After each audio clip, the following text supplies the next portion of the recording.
Nya, mangligo siguro dagat. Hello. Pauli na biya. Ang kaming prutas dito. Ang tawag dito ay marang. Marang to. Yan, ang tatlong marang dito. At saka kinya, pineapple. So, yan. Meron din kaming tatlong. Nabili namin to sa bukid. So, let's try. Bukas tayo ng isa. Okay, ito yung marang. Sarap po yung namaligyan. Okay, try. So, hinog na po ito. So, biyakin mo lang ito dito. Like this.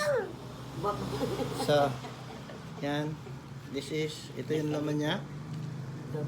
Yan. So, meron siya mga buto sa loob. Yan. Mga buto-buto. Yan.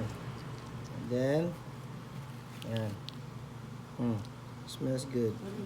So, yan. Ito mga buto at saka ito yung kinakain. Creamy itong laman na ito. Creamy. Yan. So, ito yung kinakain. Yung buto. Itong flesh na tapos tinatanggal lang itong pinakabuto niya kasi may buto to. Let's try. So, pero di ka mao. meron tong buto.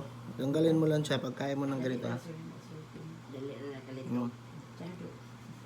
Kaya istorya mo, Amerika mo ka na si Liam mo si 4 years old. Diretso, right? Diretso. Very good. Masarap. Okay, so marang. Let's eat marang, guys. Thank you for watching. Ames pa, kaon na pa.